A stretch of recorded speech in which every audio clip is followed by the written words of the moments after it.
दोस्तों, आखिरकार इसरो ने वह कारनामा कर दिया जिसका इंतजार हम लंबे समय से कर रहे थे।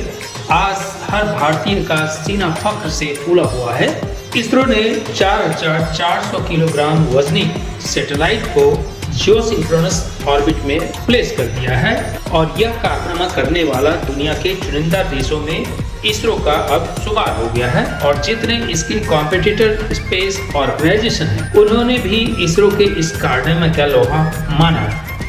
दोस्तों, भारतीय नेवी को ध्यान में रखकर बनाया गया यह सैटेलाइट जिसको इसरो ने लॉन्च किया है, जो कि CMS-03 नाम से जाना जाता है, या इसी को हम GSAT-7R या CMS-03 कम्युनिकेशन सैटेलाइट के रूप में भी जानते हैं। GSAT-7 जिसको कि ओरिजिनली हम रुक्मिणी नाम से जानते थे, जिसे 2013 में लॉन्च किया गया था, उसको यह रिप्लेस करेगी। यह एक मल्टी बैंड कम्युनिकेशन सैटेलाइट होगा और एक नए तरीके की ताकत अपने भारतीय नेवी को देने जा रही है। यह उसका एक अपग्रेडेड सक्सेसर है, यानी यह काफी सुधार के साथ आया है, नए कलेवर और नए अवतार में आया है और नए युग के तकनीकी से लेस होकर के आया है। इससे नेवी के कम्युनिकेशन कैपेबिलिटी में कई गुना बढ़ोतरी हो जाएंगी और पाकिस्तान और चीन जैसे देश की छोटी सी हरकत भी समुद्र में अगर होती है या उस क्षेत्र में होती है तो उसे क्विक पकड़ करके कंट्रोल एंड कमांड सेंटर को पहुंचा देगी। एक मच्छर ने जा रही है या एक मछली के मूवमेंट को भी यह सैटेलाइट ट्रैक कर सकती है। तो आप समझ लें कि चीन और पाकिस्तान ने जितने सबमरीन इंडियन ओशन में लगा रखा है, उसको यह कितनी तेजी से पकड़ेगा और उसका रियल लोकेशन रियल टाइम पे भारतीय नेवी को दे देगा, जिससे कि उस पर जब टॉर्पेडो फायर की जाए या कोई दूसरे मिसाइल के हमले किए जाएं तो उसे बचने का कोई चांस ही ना बचे। यानी कि आपके मिलिट्री को एक तरीके से लेथलिटी दे देगा, आपके वेपन को और लेथल बना देगा, क्योंकि उसके पास एक्यूरेट इंफॉर्मेशन अवेलेबल होगा।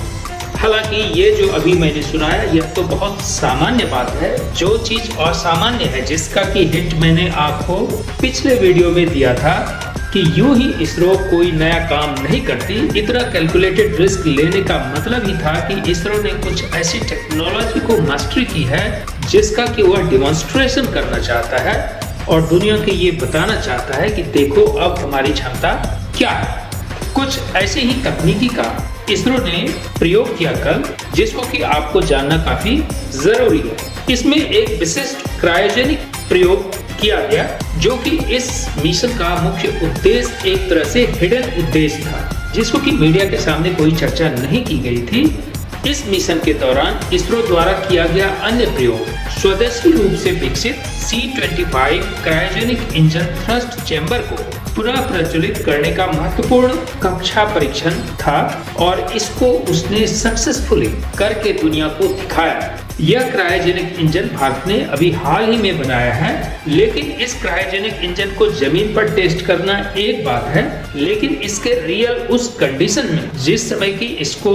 कई सारे सैटेलाइट को अपने साथ लेकर के जाना है, या कैसा परफॉर्म करेगा, जब तक इसे उस कंडीशंस में टेस्ट नहीं किया जाता, इसकी वेरासिटी या इसकी प्रामाणिकता नहीं बन पाती है। लेकिन इसरो ने दिखाया कि जैसा उन्होंने परिणाम धरती पर हासिल किया था, उससे भी कई गुना बेहतर परिणाम इसने उस कक्षा में हासिल किया है जिस कक्षा में इसका सचमुच में उपयोग होना है। एक ही मिशन के दौरान जब कई उपग्रहों को विभिन्न कक्षाओं में प्रक्षेपित करना रहता है और उसमें एक लचीलापन होना चाहिए, उस लिहाज से ऐसे क्रायोजेनिक इंजन का होना, वह भी स्वदेशी टेक्नोलॉजी के आधार पर होना, आपको एक तरीके से सुपर पावर बनाता है। आपको याद है ना, इसी क्रायोजेनिक इंजन के चलते अमेरिका ने आपके ऊपर प्रतिबंध लगाया था और आपका दोस्त रूस भी अमेरिका के दबाव में आकर के आपको तकनीकी हस्तांतरण करने से मना कर दिया था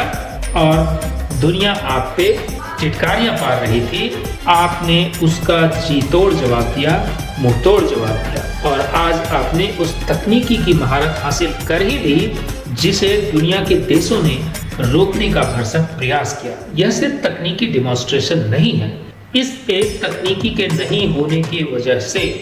आपको अक्सर अपने जो बड़े सैटेलाइट्स हैं उसको अमेरिका या फ्रांस ऐसे कंट्री के साथ मिल करके आपको लॉन्च करना पड़ता था और उसमें आपके डॉलर का बहाव होता था, यानी विदेशी मुद्रा का ह्रास होता था और भारत के लिए यह मिशन एक तरीके से काफी महंगा साबित हो जाता था। लेकिन अब एक ही झटके में इसरो ने वह कर दिखाया जो दुनिया के जो स्पेस बिजनेस है उसमें अपनी एक अलग पहचान बनाता है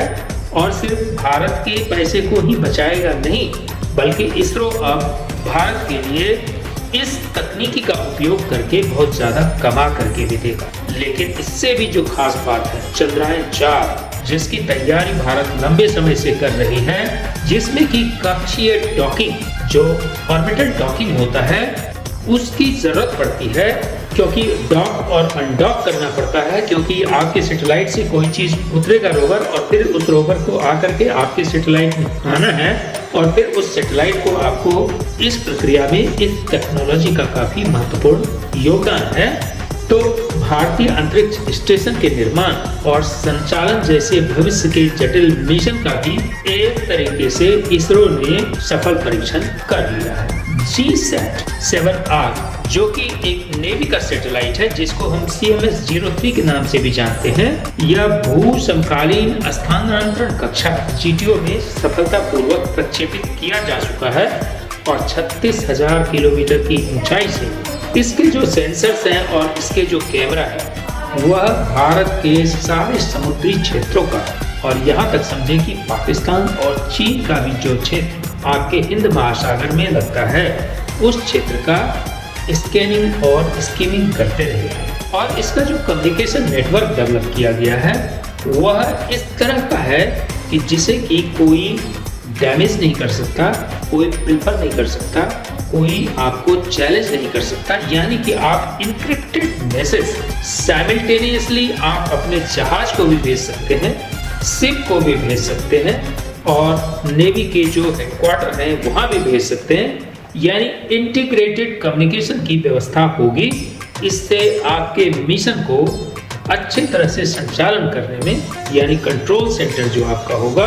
वह बिना किसी डर के, बिना किसी भय के कि कोई हैकर हैक कर लेगा या इंफॉर्मेशन लीक हो जाएगा, अपने मिशन को अंजाम दे पाएगा। इससे आप समझ गए होंगे कि इसरो का यह मिशन भारत के लिए कितना महत्वपूर्ण था। लेकिन इससे भी महत्वपूर्ण है जब इसरो मैदान में, व्यावसायिक मैदान में उतरेगी, उस समय में इस क्रायोजेनिक इंजन के होने की वजह से आप जो अलग अलग सैटेलाइट को अलग अलग टाइम में एक ही रॉकेट से छोड़ते हैं उसकी जो फ्लेक्सिबिलिटी होगी वह काफी बढ़ जाएगी और आपके पास धन वर्षा होना तय। तो ये जो महावीर महाबली MB3 है, यानी PSLV-3 है या GSLV-3 है, इसकी शक्ति का मुरीद अब पूरा दुनिया हो चुका है। इसरो के इस कारनामे के लिए फख्र से एक बार इस वीडियो को लाइक करें और जय हिंद बोले। धन्यवाद।